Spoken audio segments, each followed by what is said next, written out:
ಹುಬ್ಬಳ್ಳಿಯಲ್ಲಿ ಪುಷ್ಕರಣಿ ವಿವಾದ ಇವತ್ತು ಬೃಹತ್ ಪ್ರತಿಭಟನೆಗೆ ಕರೆ ಕೊಡಲಾಗಿದೆ.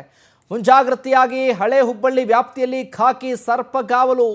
ಇನ್ನು ಬಿಎನ್ಎಸ್ ಆಕ್ಟ್ 163 ಕಾಯ್ದೆ ಅಡಿಯಲ್ಲಿ ನಿಷೇಧಾಜ್ಞೆ ಜಾರಿ ಮಾಡಿದ್ದಾರೆ ಪೊಲೀಸ್ನವರು. ಹಳೆ ಹುಬ್ಬಳ್ಳಿಯಲ್ಲಿ ಪುಷ್ಕರಣೆ ಗಲಾಟೆ ವಿಚಾರವಾಗಿ ಈಗ ಕರೆ ಕೊಟ್ಟಿದ್ದಾರಲ್ಲ ಪ್ರತಿಭಟನೆ ಮಾಡೋದಕ್ಕೆ. ಹುಬ್ಬಳ್ಳಿಯಲ್ಲಿ ಈಗ ಖಾಕಿ ಸರ್ಪಗಾವಲು, ಗೇಟ್ಗಳನ್ನು ಹಾಕಿ ರಸ್ತೆಗಳನ್ನು ಬಂದ್ ಮಾಡ್ತಿದ್ದಾರೆ ಪೊಲೀಸ್ನವರು. ಪ್ರತಿಭಟನೆ ಮಾಡದಂತೆ, ಯಾವುದೇ ಘೋಷಣೆ ಕೂಗದಂತೆ ಗುಂಪು ಗುಂಪಾಗಿ ಓಡಾಟ ಮಾಡೋದಕ್ಕೂ ಕೂಡ ನಿಷೇಧವನ್ನು ಹೇರಿ ನಿಷೇಧಾಜ್ಞೆ ಜಾರಿ ಮಾಡಲಾಗಿದೆ.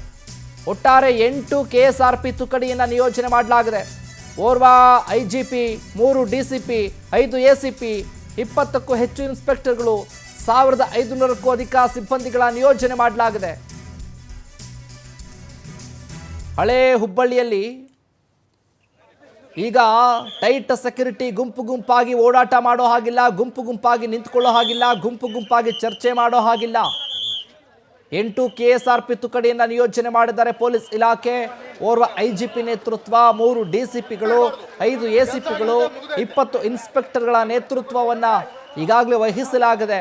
ಇದರ ಜೊತೆಗೆ ಹಳೆ ಹುಬ್ಬಳ್ಳಿ ವ್ಯಾಪ್ತಿಯಲ್ಲಿ 1500ಕ್ಕೂ ಅಧಿಕ ಸಿಬ್ಬಂದಿಗಳನ್ನು ನಿಯೋಜನೆ ಮಾಡಲಾಗಿದೆ. ಏನಿದು ವಿವಾದ ಅಂತೀರಾ? ಆಜರಾ ಓಣಿಯ ಪುಷ್ಕರಣಿ ಮೇಲೆಯೇ ರಸ್ತೆ ನಿರ್ಮಾಣ ಮಾಡೋದಕ್ಕೆ ಪ್ಲಾನ್ ಮಾಡಿಕೊಂಡಿದ್ರು. ಈ ಪುಷ್ಕರಣಿ ಮೇಲೆ ರಸ್ತೆ ನಿರ್ಮಿಸೋದಕ್ಕೆ ಹಿಂದೂ ಸಂಘಟನೆಗಳು ವಿರೋಧವನ್ನು ವ್ಯಕ್ತಪಡಿಸಿದ್ದಾರೆ. ಪುರಾತನ ಭವಾನಿ ಶಂಕರ ದೇವಾಲಯದ ಪುಷ್ಕರಣಿಯಲ್ಲಿ ಇದೆ ಇದು. ಹಾಗಾಗಿ ಅನಧಿಕೃತವಾಗಿ ರಸ್ತೆ ನಿರ್ಮಿಸಲಾಗ್ತಾ ಇದೆ ಅಂತ ಹಿಂದೂ ಸಂಘಟನೆಗಳು ಕಿಡಿಕಾರಿದ್ದಾವೆ. ರಸ್ತೆ ನಿರ್ಮಾಣ ಮಾಡಿದರೆ ಕಿತ್ತು ಹಾಕ್ತೀವಿ ಅಂತ ಹಿಂದೂಗಳು ಆಕ್ರೋಶವನ್ನು ವ್ಯಕ್ತಪಡಿಸಿದ್ದಾರೆ. ರಸ್ತೆ ಕಿತ್ತು ಹಾಕೋದಕ್ಕೆ ಬಿಡಲ್ಲ ಅಂತ ದಲಿತ ಮತ್ತು ಮುಸ್ಲಿಂ ಸಂಘಟನೆಗಳು ಆಕ್ರೋಶವನ್ನು ವ್ಯಕ್ತಪಡಿಸ್ತಾ ಇದ್ದಾವೆ.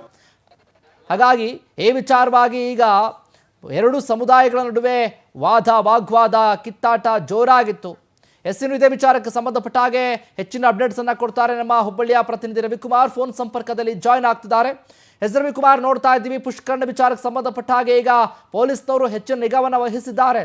ಈ ವಿಚಾರಕ್ಕೆ ಸಂಬಂಧಪಟ್ಟ ಹಾಗೆ ಹೆಚ್ಚಿನ ಅಪ್ಡೇಟ್ಸನ್ನು ಕೊಡೋದಾದ್ರೆ ಪ್ರಮುಖವಾಗಿ ಈ ಒಂದು ಹಳೆ ಹುಬ್ಬಳ್ಳಿಯ ಅಸರ್ವಣಿಯಲ್ಲಿರುವಂತಹ ಒಂದು ಪುಷ್ಕರಣೆ ಮುಂಭಾಗದಲ್ಲಿ ರಸ್ತೆ ನಿರ್ಮಾಣ ವಿಚಾರ ಕುರಿತಂತೆ ಈಗಾಗಲೇ ಕಳೆದ 15 ದಿನಗಳಿಂದ ಹುಬ್ಬಳ್ಳಿಯಲ್ಲಿ ಹಿಂದೂಪರ ಸಂಘಟನೆ ಮತ್ತು ಆ ಒಂದು ಇನ್ನೊಂದು ಸಂಘಟನೆಯ ನಡುವೆ ಒಂದು ಗಲಾಟೆ ಜೋರಾಗ್ತಾ ಇದೆ. ಈ ಒಂದು ವಿಚಾರ ಕುರಿತಂತೆ ಕೂಡ ಮಹಾನಗರ ಪಾಲಿಕೆಯವರು, ಸಂಘಟನೆಯವರು, ಹಿಂದೂಪರ ಸಂಘಟನೆಯವರು ಆ ಒಂದು 15 ದಿನಗಳ ಗಡುವನ್ನು ನೀಡಿದರು. ಆ ಗಡುವಿಗೆ ಸ್ಪಂದಿಸಿದಂತ ಮಹಾನಗರ ಪಾಲಿಕೆಯವರು ಈ ಒಂದು ವಿಚಾರ ಕುರಿತಂತೆ ಇವತ್ತು ದೊಡ್ಡ ಪ್ರಮಾಣದಲ್ಲಿ ಹೋರಾಟಕ್ಕೆ ಕರೆಯನ್ನು ಕೊಟ್ಟಿದ್ದಾರೆ. ಈ ಒಂದು ಹೋರಾಟವನ್ನು ಗಂಭೀರವಾಗಿ ತೆಗೆದುಕೊಂಡಿರುವಂತಹ ಪೊಲೀಸ್ ಇಲಾಖೆಯವರು ಸಾಕಷ್ಟು ಪ್ರಮಾಣದಲ್ಲಿ ಆ ಒಂದು ಪುಷ್ಕರಣಿ ಸುತ್ತಮುತ್ತಲ ಮತ್ತು ಹಳೆ ಹುಬ್ಬಳ್ಳಿಯ ವ್ಯಾಪ್ತಿಯಲ್ಲಿ ಭದ್ರತೆಯನ್ನು ಕಲ್ಪಿಸಿದ್ದಾರೆ. IGP ನೇತೃತ್ವದಲ್ಲಿರುವಂತಹ ಒಂದು 2000ಕ್ಕೂ ಹೆಚ್ಚು ಪೊಲೀಸ್ ಅಧಿಕಾರಿಗಳು ಮತ್ತು ಸಿಬ್ಬಂದಿಗಳನ್ನು ನಿಯೋಜನೆ ಮಾಡಲಾಗಿದ್ದು, ಈಗ 10ವರೆಗೆ ಈ ಒಂದು ದೊಡ್ಡ ಪ್ರಮಾಣದಲ್ಲಿ ಆ ಒಂದು ಪುಷ್ಕರಣಿ ದೊಡ್ಡ ಹೋರಾಟ ಆರಂಭವಾಗಲಿದೆ. ಪ್ರಮೋದ್ ಮುತಾಲಿಕ್ ಸೇರಿದಂತೆ ಬಿಜೆಪಿಯ ನಾಯಕರು, ಹಿಂದೂಪರ ಸಂಘಟನೆಯವರು ಈ ಒಂದು ಹೋರಾಟದಲ್ಲಿ ಪಾಲ್ಗೊಳ್ಳುವುದಲ್ಲಿದ್ದು, ಈ ಒಂದು ವಿಚಾರ ಪ್ರಮುಖವಾಗಿ ಯಾವುದೇ ಕಾರಣಕ್ಕೂ ನಮ್ಮ ಬೇಡಿಕೆ ಈಡೇರಬೇಕೆಂಬ ಒಂದು ಗಂಭೀರವಾದಂತಹ ಪಟ್ಟನ್ನು ಹಿಡಿದಿದ್ದು, ಪೊಲೀಸ್ ಇಲಾಖೆ ಭದ್ರತೆಯನ್ನು ನೀಡಿದ್ದು, ಮಹಾನಗರ ಪಾಲಿಕೆ ಕೂಡ ಯಾವುದಕ್ಕೂ ಸ್ಪಂದಿಸ್ತಾ ಇಲ್ಲ. ಹೀಗಾಗಿ ಇವತ್ತಿನ ಹೋರಾಟ ಸಾಕಷ್ಟು ಪ್ರಮಾಣದಲ್ಲಿ ಕುತೂಹಲವನ್ನು ಕೆರಳಿಸಿದೆ. ಥ್ಯಾಂಕ್ ಯು ರವಿಕುಮಾರ್, ನಿಮ್ಮೆಲ್ಲ ಡೀಟೇಲ್ಸ್ಗಾಗಿ.